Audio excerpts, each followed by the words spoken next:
Dans le cadre des journées d'études de sociologie des Masters 2 de l'Université de Limoges, nous avons eu l'occasion d'enregistrer certaines communications. Il s'agit pour les étudiantes et étudiants de sociologie des universités de Tours, de Poitiers et de Limoges de venir présenter leur mémoire. Aujourd'hui, nous vous partageons l'intervention de Flavie Ruzicka, étudiante en Master 2 de sociologie à l'Université de Limoges. Elle vient présenter son mémoire co-dirigé par Adrien Pégourdi et Marie-Hélène Lechien, intitulé « L'accueil de stagiaires par les assistantes maternelles, un impensé institutionnel ».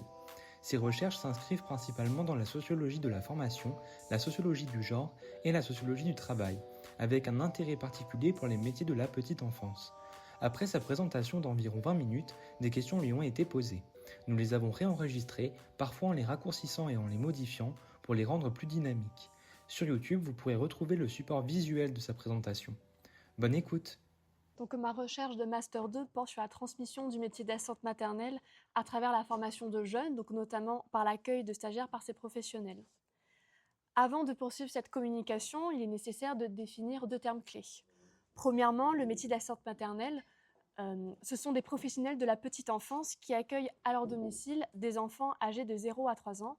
Elles peuvent en accueillir simultanément jusqu'à 4 et elles peuvent aussi en accueillir des plus vieux, entre guillemets, si elles prennent des périscolaires. Ensuite, le diplôme. Le diplôme qui permet d'accéder à cette profession est celui du CAP AEPE depuis 2017, anciennement CAP Petite Enfance. Ce remaniement a notamment permis d'inclure officiellement les assistantes maternelles dans la période de stage, au même type que les crèches, les écoles maternelles et les centres de loisirs. Selon le dossier d'études de la CNAF, le métier d'assistante maternelle se caractérise par une très forte féminisation, qui est à hauteur de 99% depuis 2003, et aussi par un fort vieillissement de la population en emploi, avec un âge avoisinant les 48 ans. Elles sont aussi plus souvent propriétaires que résidentes en HLM, et leur salaire net médian s'élève à 1 324 €.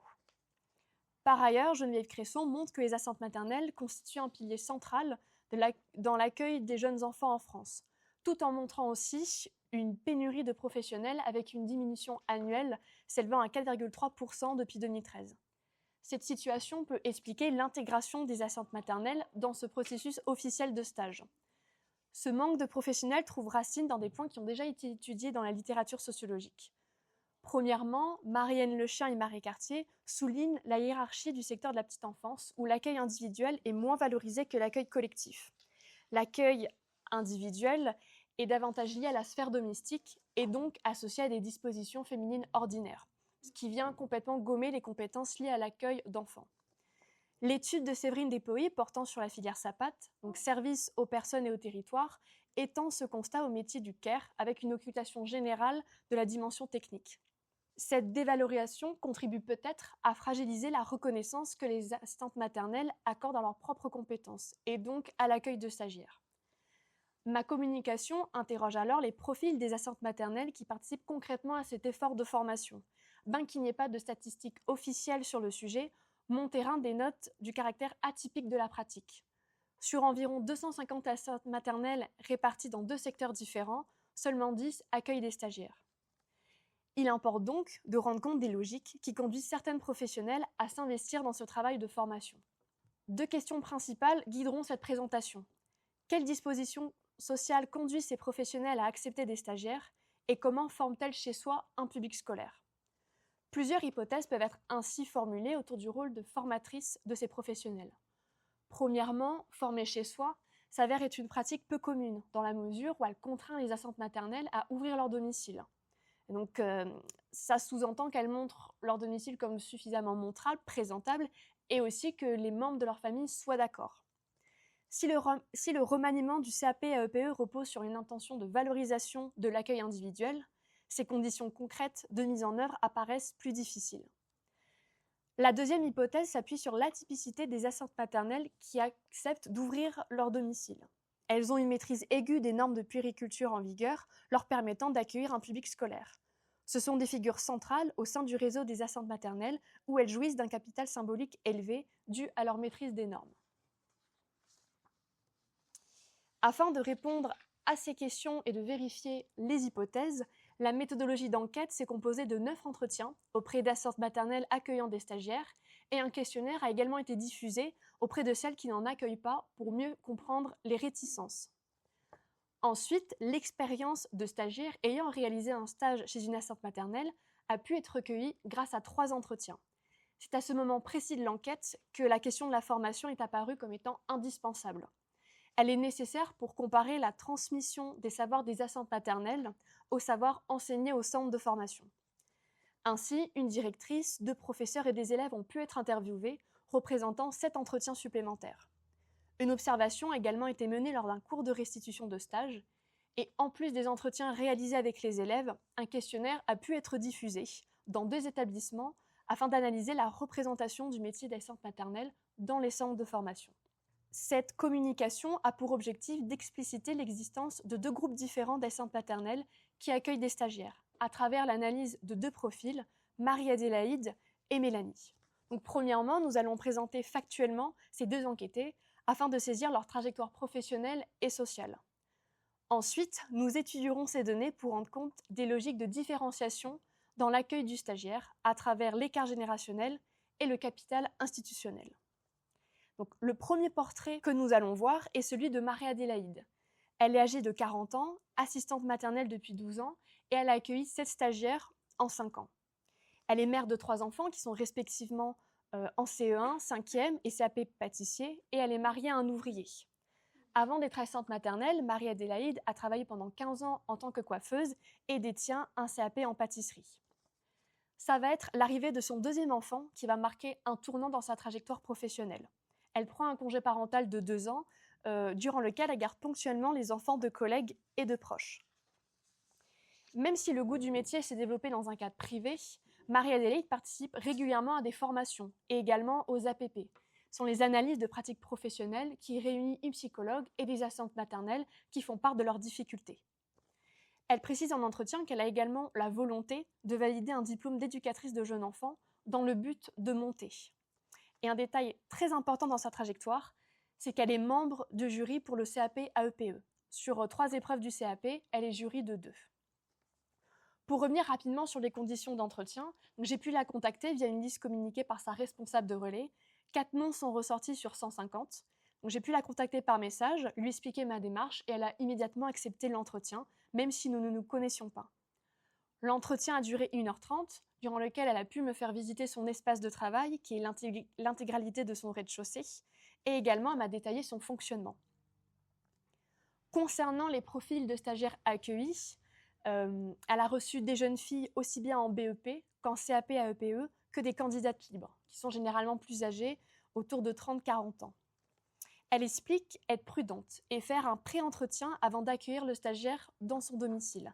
Elle explique que c'est une responsabilité vis-à-vis des parents et que comme elle ne peut pas juger les capacités de la stagiaire vu qu'elles sont là pour apprendre, l'entretien se base plutôt sur sa personnalité.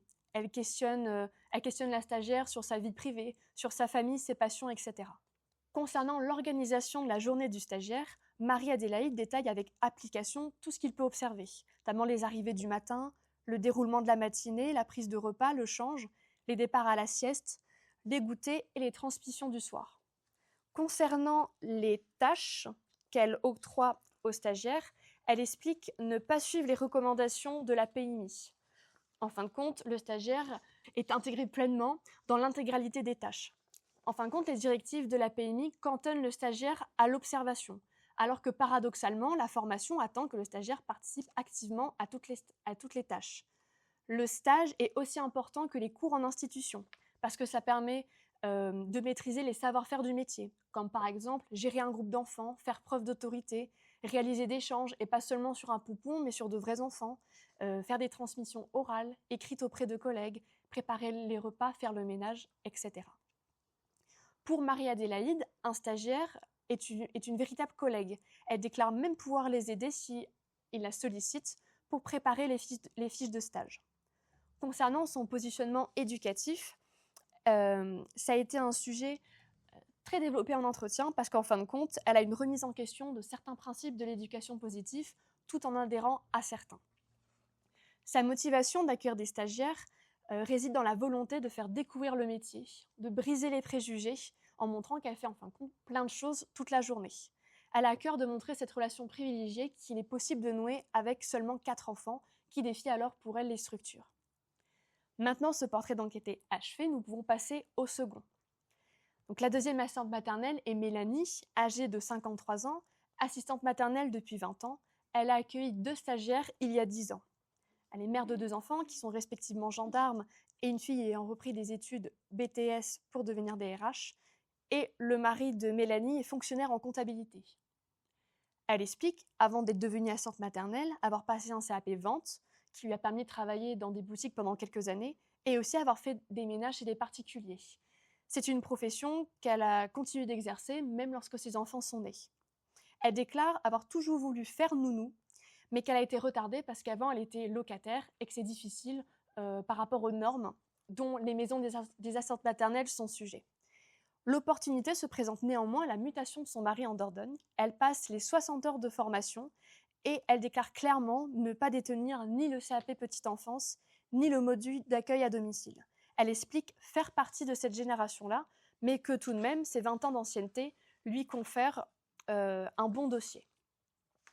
Mélanie déclare ne pas participer aux formations, vu qu'elles sont soit le samedi, soit le reste de la semaine, mais que ça oblige à poser des heures. Par contre, elle déclare participer aux APP, donc l'atelier avec la psychologue, même si elle se veut en fin de compte assez critique à l'égard des figures institutionnelles, comme l'ancienne psychologue en charge de l'atelier et la puéricultrice, en expliquant tout simplement qu'à retrouver leurs conseils sur Internet.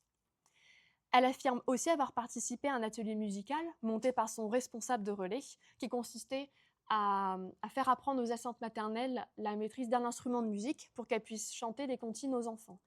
Mais elle a rapidement arrêté parce qu'elle ne pratiquait jamais l'instrument en dehors des heures dédiées à ça. Concernant les conditions d'entretien, ça a été la seule assistante maternelle où l'entretien s'est déroulé par téléphone. Il a duré tout de même 1 heure. J'ai pu obtenir son contact via une autre assistante maternelle, mais j'ai dû relancer pour avoir une réponse positive. Durant l'entretien, elle explique. Les 2 stagiaires qu'elle a eus, c'était 2 élèves de 3e.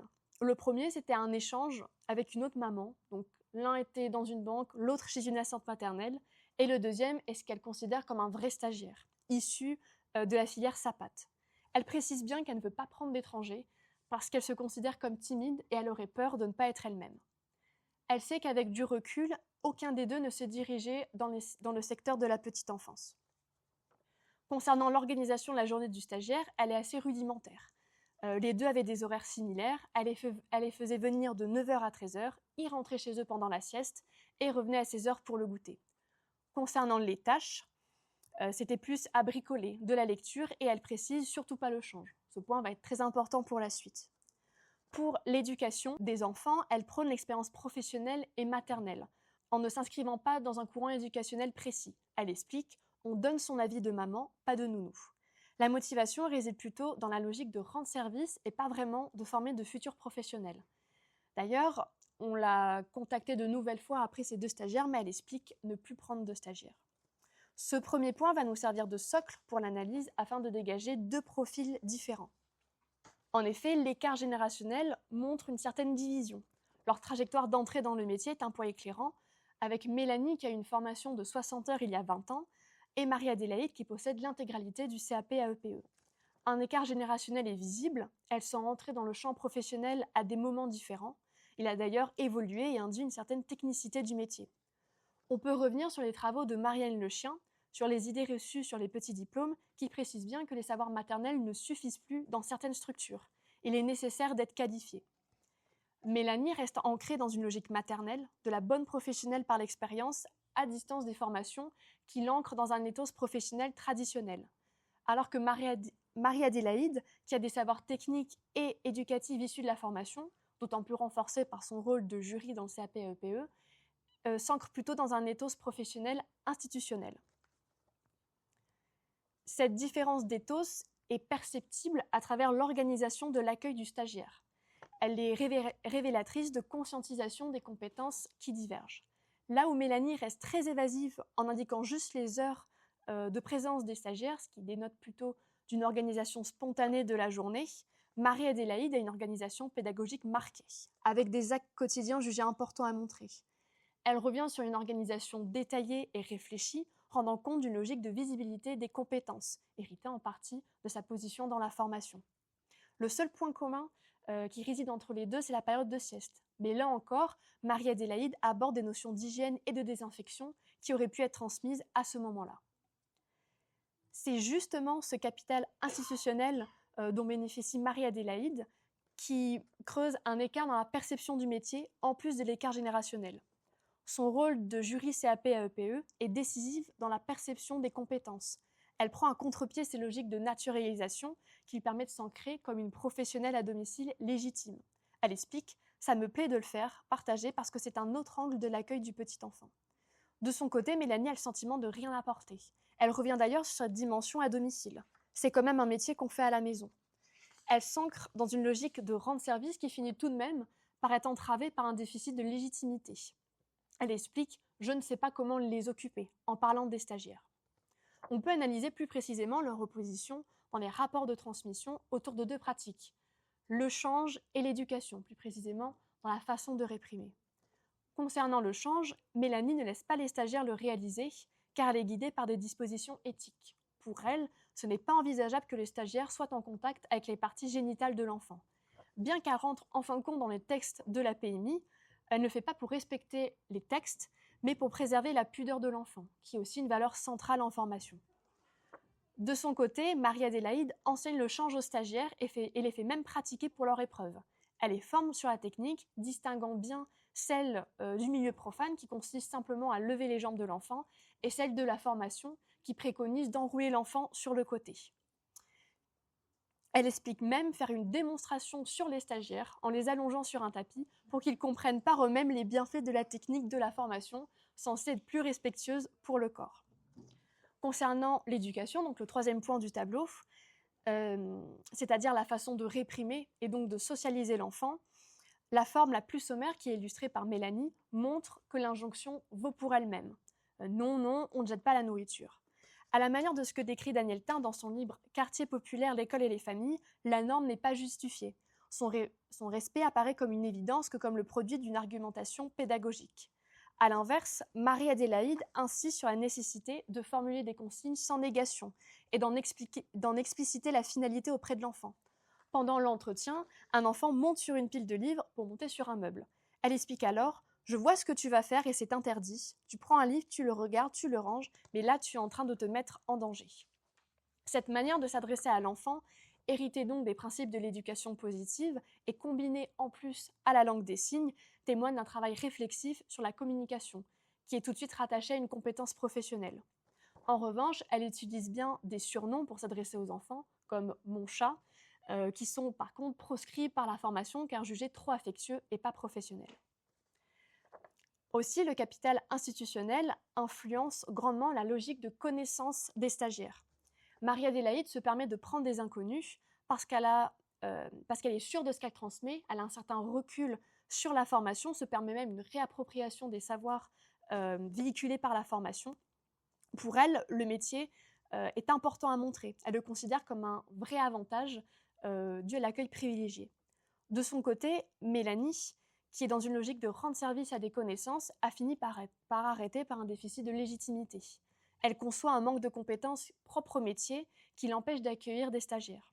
Selon elle, le métier ne donnerait rien à voir, ni un public scolaire, ni un public profane de la petite enfance. En somme, même avec des ressources scolaires égales en termes de CAP, ce qui fait la différence, c'est le capital institutionnel et social. Marie-Adélaïde est en contact avec d'autres membres de jury, des professeurs, des formatrices. Elle est en fin de compte dans un cercle vertueux où elle se sent légitime, professionnelle, et elle est d'ailleurs reconnue par tel par ses pairs, grâce à son engagement et sa conscientisation du métier. Mélanie, bien que présente dans un réseau d'assistantes maternelles et bien intégrée d'ailleurs, n'a pas cultivé cette légitimité du métier. D'ailleurs, elle désigne encore le métier avec l'appellation « nounou ». Pour conclure cette communication, ça a permis de montrer deux catégories distinctes grâce à deux profils d'assistantes maternelles. Premièrement, on a la logique formative qui est caractérisée par un fort investissement dans la formation, où ces professionnels maîtrisent les compétences réclamées par les centres de formation et elles ont la volonté de former de nouvelles professionnels et de défendre le métier. La logique de rendre service est alimentée par un manque de légitimité professionnelle qui les cantonne alors à prendre des connaissances. Elles ont tout de même une volonté de valoriser le métier et de transmettre. Les 9 assistantes maternelles interrogées se distribuent parfaitement dans ces deux catégories. En somme, interroger l'éthos professionnel transmis, donc intrinsèquement lié à la professionnelle en charge de la formation, peut être étendu à d'autres professions dans le care ou encore des métiers plus manuels, tels que la transmission d'un ouvrier à un ouvrier.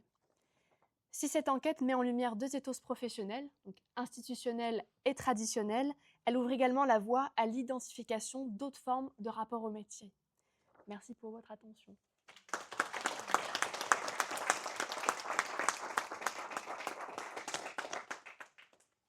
À présent, nous allons pouvoir passer aux questions qui lui ont été posées. Quelle place les centres de formation accordent-ils aux stages? Et qu'est-ce que Marie-Adélaïde recherche-t-elle lorsqu'elle recrute des stagiaires? Du coup, pour la première question concernant donc, les centres de formation, donc la place accordée aux stages, effectivement, ils sont très importants. C'est d'ailleurs pour ça qu'il y a des cours de restitution, tout simplement pour que les élèves puissent faire part de leur expérience de terrain, et aussi pouvoir bénéficier des autres. Par exemple, quelqu'un qui a fait un stage en crèche va pouvoir bénéficier de quelqu'un qui a eu une expérience dans un centre de loisirs, donc c'est très important. Comme je l'ai un peu explicité, ça permet vraiment de mettre en pratique tout ce qu'il voit en cours, en fin de compte. Quand par exemple le change, c'est quand même mieux de pouvoir le faire sur un enfant que sur un poupon. Il y a quand même une dimension beaucoup plus concrète. Donc oui, les stages, c'est très important dans la formation, mais paradoxalement, il n'y en a pas beaucoup quand même qui réalisent des stages chez des assistantes maternelles. Donc, il y a peu d'assistantes maternelles qui accueillent des stagiaires.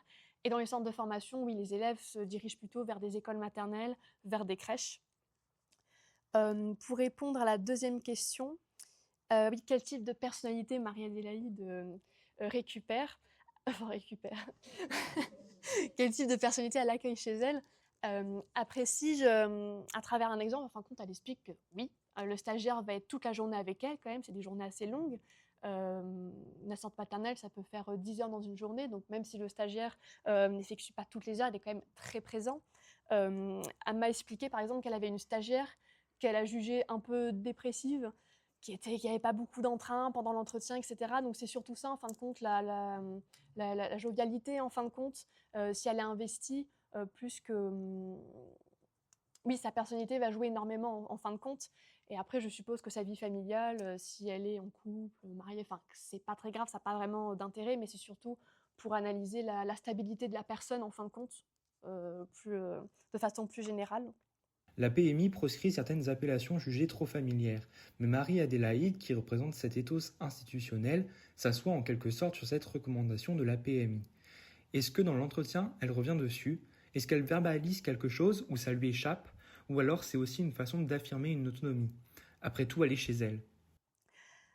Pour revenir sur l'appellation, oui, du coup, mon chat que Marie-Adélaïde utilise, c'est sorti du coup en entretien, donc c'était très spontané. Elle n'a pas fait de commentaires après en disant ah bah oui, moi, je sais que j'ai pas le droit, mais je le fais par rapport à une autre qui a des petits surnoms et qui le dit effectivement que bah, normalement c'est pas très conseillé, mais qui le fait. Euh, mais quand même, elle a une connaissance ouais, des savoirs véhiculés par la formation, et c'est grâce à ça, en fin de compte, même qu'elle permet en fin de compte, c'est le tri qui lui permet vraiment de se présenter comme une professionnelle pour elle. C'est le tri de juger faire un entre-deux entre l'expérience de terrain et les savoirs théoriques, en fin de compte, comme l'éducation positive. Elle est d'accord pour le refus de punition, que les caprices, ça n'existe pas, toute cette école de pensée. Mais par contre, effectivement, elle explique qu'il y a à boire et à manger. Enfin, ça vient d'elle. Donc, elle a vraiment, entre guillemets, elle prend une capacité de recul où, en fin de compte, c'est elle, oui, qui va faire le tri et qui va prendre ce qui lui plaît, etc. Est-ce que vous avez des éléments supplémentaires sur la scolarité de ces assistantes maternelles? Parce que les logiques de différenciation que vous mettez en avant, c'est l'écart générationnel et la professionnalisation, entre guillemets, du métier d'assistante maternelle, mais pas tellement le rapport qu'elles-mêmes ont eu à la scolarité et au savoir scolaire. On peut imaginer qu'il y ait des recrutements différenciés, notamment en BEP vente et en CAP coiffure, qui sont des rapports à la scolarité différenciée. Donc, je me permets de répondre tout de suite. Du coup, effectivement, donc, par rapport à la scolarité, donc Marie-Adélaïde, c'était assez rapide, mais en entretien, du coup, elle explique que l'école, ça lui plaisait pas trop en fin de compte, qu'elle avait une relation assez douloureuse, plus Mélanie encore en fin de compte. Donc ce qui peut expliquer que Marie-Adélaïde s'est investie dans les centres de formation, enfin plutôt une dimension assez scolaire, en fin de compte, a pu revenir plus facilement que Mélanie dans cette dimension, et aussi oui, de tirer sa légitimité de l'institution en fin de compte. Et oui, donc du coup, j'ai choisi le capital institutionnel et l'écart générationnel parce que c'était les deux choses les plus importantes pour comprendre du coup les différences de perception du métier, du rapport de transmission. Donc c'est pour ça que je me suis vraiment axée sur ça, même si j'ai effectivement un petit peu explicité leur niveau CAP, etc. Est-ce qu'elle demande le consentement aux parents avant l'accueil du stagiaire et comment elle présente ces personnes? Et est-ce qu'elles peuvent aussi se servir de ça pour asseoir leur professionnalisation vis-à-vis des parents, pour montrer justement qu'elles sont formatrices? Et ensuite, j'avais une petite remarque de forme. Vous dites le stagiaire. Est-ce qu'il y a des hommes? Du coup, donc pour les parents, effectivement, elles expliquent que tous les parents sont toujours d'accord en fin de compte. Que c'est d'ailleurs un papier à fournir, ça, pour pouvoir accueillir un stagiaire, qu'il faut que tous les parents employeurs soient d'accord pour que le stagiaire puisse venir au domicile. Donc elles m'ont toujours dit que les parents étaient justement très contents qu'un stagiaire vienne. Donc effectivement, ça permet aussi à l'assistante maternelle d'asseoir sa légitimité, de former quelqu'un. C'est toujours valorisant à l'égard des parents et même des collègues en fin de compte. Euh, Par rapport du coup à la présentation du stagiaire, il y en a une qui m'avait expliqué que la stagiaire était pourtant jeune, donc 15-16 ans, et qu'elle s'était présentée elle-même en fin de compte aux parents. Du coup, il y avait eu un lien tout de suite, elle était très enthousiaste, mais que la plupart du temps, c'est plutôt l'assistante maternelle qui explique de façon assez brève, ah bah voilà, c'est ces machines qui est là pour le stage, etc. Et que les parents, généralement, échangent quelques mots avec, savoir si le stage lui plaît, etc. Enfin, si elle aime les enfants, enfin des choses finalement assez simples, mais qui permettent quand même d'avoir une petite discussion entre le stagiaire et les parents employeurs. Effectivement, il y a des hommes, même s'ils sont très peu. Il y en a, oui, il y en a quand même, notamment Mélanie, où c'était quand même deux hommes, mais quand même majoritairement les assistantes maternelles que j'ai eues, les stagiaires, c'était des femmes quand même. Même dans le centre de formation, du coup, j'ai pu aller voir, etc., pour faire passer les questionnaires. Ah oui, en tout, ils étaient 51, il y avait deux, trois hommes, quoi. Donc c'est une minorité. Est-ce qu'il y a une distinction dans les discours entre les deux ethos? Est-ce qu'il y a des assistantes maternelles qui se distinguent d'un ethos à l'autre? Est-ce qu'elles se déprécient entre elles? Alors effectivement, celles qui sont plus dans un ethos professionnel institutionnel, elles ont tendance à rester entre elles, même si quand même celles qui sont plus dans la tradition ont une certaine admiration, en fin de compte, de celles qui s'investissent dans la formation, qui prennent de leur temps, qui sont en mesure d'accueillir des stagiaires. Alors le questionnaire destiné aux assistantes maternelles qui n'accueillent pas de stagiaires, il y a quand même cette dimension-là, que c'est énergivore, que elles se projettent en fin de compte dans la pratique, ça ressort comme étant compliqué. Donc oui, celles qui sont plus dans un ethos institutionnel sont plus valorisées. Après, il n'y a pas de dénigrement entre elles, en fin de compte. Justement, elles ont toutes, même dans des ethos similaires, elles ont toutes des façons de travailler qui sont différentes, en fin de compte, sur des petits détails au niveau des pratiques. Par exemple, sur les lieux de sortie, etc. Enfin, plein de choses. Donc, il n'y a pas de dénigrement, mais c'est vrai quand même qu'elles ont tendance à rester, faire des sorties notamment avec des collègues, des sorties privées, entre guillemets, où elles se rejoignent entre deux, trois collègues. Oui, là, effectivement, ce sont des profils qui se retrouvent, qui se rejoignent. Est-ce qu'elles montrent des choses aux stagiaires qu'elles ne montrent pas aux parents? Bon, par exemple, un secret directement sur les parents eux-mêmes, en fin de compte, comme quoi parfois que les relations peuvent être difficiles, comme quoi oui, il faut savoir gérer les parents, notamment ne pas se laisser déborder. Donc ça revient beaucoup, oui, elles expliquent ça, et bon, ça c'est vraiment, c'est plus informel en fin de compte, que vraiment dans les compétences à remplir pour le centre de formation. Et aussi au niveau alors, des secrets entre guillemets, ça va plus être ce qui est fait dans la pratique et ce qui est oui, est-ce qu'il faut quand même dire pendant l'examen, mais on sait que c'est pas possible et que dans la pratique on fera autrement. Par exemple, pour celles qui sont pas les assistantes maternelles qui sont pas dans l'éducation positive, il y en a d'ailleurs j'en ai une qui est vraiment bien contre ce système de pensée. Donc elle explique bien quand même aux stagiaires qu'il y a ça à remplir, etc. Mais que dans la pratique, en tout cas, elle ne le fait absolument pas. Nous souhaitons remercier Flavie Ruzicka d'avoir accepté que nous enregistrions sa présentation. Merci à vous pour votre écoute et à bientôt pour un nouvel épisode.